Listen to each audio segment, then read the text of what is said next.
Hey everyone, welcome back to Moto Travel. Today I want to show you a proper way to install USB charging. In fact, I want to show you a solution where you can charge absolutely everything and you are totally independent from any power outlets on your travel.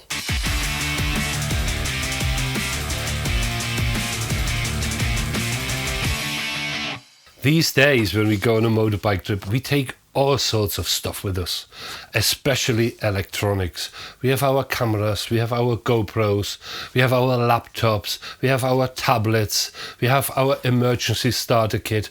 All that stuff needs to be charged somehow.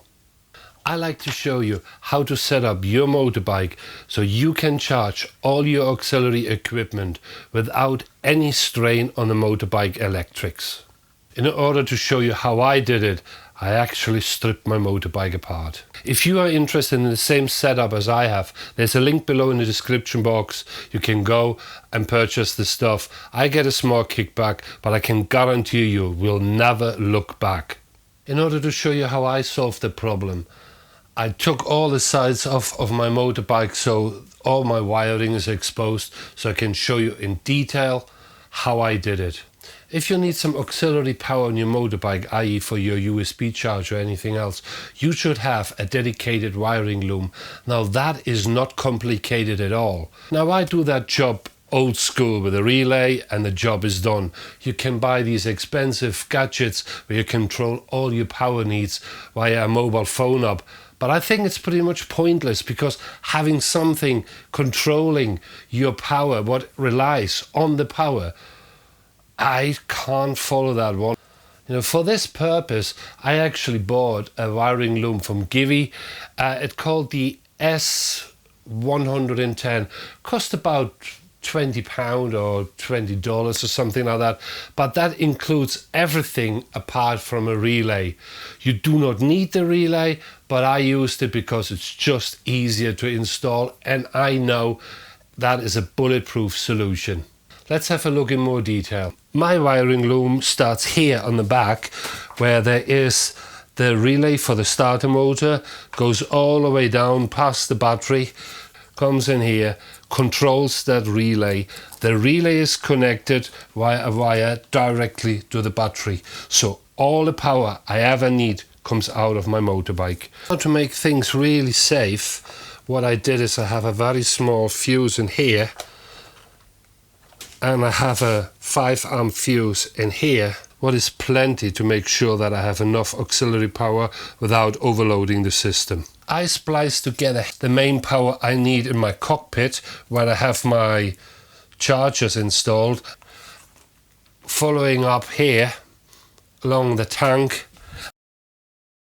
just above my dashboard. It terminates up here in that little plug. And then I connect this adapter here, more or less an extension cable, what I permanently fix with a little bit of a cable bind up here so it doesn't fall. And that end here goes in my tank bag. The little extension cable I showed you, what is connected to my cockpit, terminates right here in my tank bag. That is a perfect waterproof connection. And if you're not using it, you also have a cap just to stop dust going in it. This is the inside of my tank bag where you have more or less the adjacent plug. You connect this device, what is a charging unit for all your devices. I'll show you that in more detail. Right, so let's have a look what we got on this power adapter. Well, as you can see, we have a maximum input of 15 volt, 8 amps, and we have an output between 9 and 15 volt of maximum 5 amps. So on the USB side, we have per USB 2.2 amps output, so you can charge pretty much absolutely everything, including your battery packs. But the beauty is, this is a full 12 volt output. I can charge my big battery pack, what I use to jumpstart my mobile, or power up my laptop, or use it to charge other USB devices when I'm stationary in a tent. I know what you're thinking. spending £70 on all that wiring stuff, including the charging adapter, is a lot of money just to charge your equipment. Well, let me tell you, when I travel, I'm mostly camping, so I can be on the road for weeks and I do not need any other power source. On my mobile phone, my GoPro cameras, my video camera batteries, everything gets charged, including my laptop. I think I have it down to a T now, so I can go travel and I do not rely on anyone. Is that 70 quid for me worthwhile spending? Absolutely. And keeping in mind, if I sell my bike, it takes me literally 10 minutes to take that wiring loom out of the bike without damaging anything. And if I have a problem on the road, all I have to do is pull one fuse and my whole auxiliary power is completely removed from the motorbike circuit. That alone was definitely worthwhile the effort, because if you have an electronic failure on your motorbike and you can disconnect all the additional wiring you ever did to your bike in one go, it makes it so much easier to find the fault in the system, especially if you have to get someone else involved. So is that Givi worth the money?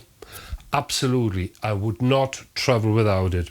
It is simple, it is not fancy, you can't show off with that, but it's rock solid. In my opinion, that's the way forward on motorbikes. These days, you have enough computer stuff on it. You don't need to add any more. So guys, that's it for the video. I have to put my motorbike back together again, but I think it was worthwhile showing you how to do this in a very simple way. If you have any questions regarding that system, please put it in the comment box below. Don't forget to subscribe to my channel, it would really be marvelous. Leave a like, click the bell icon and so on, but don't forget, ride safe. Until next time, bye.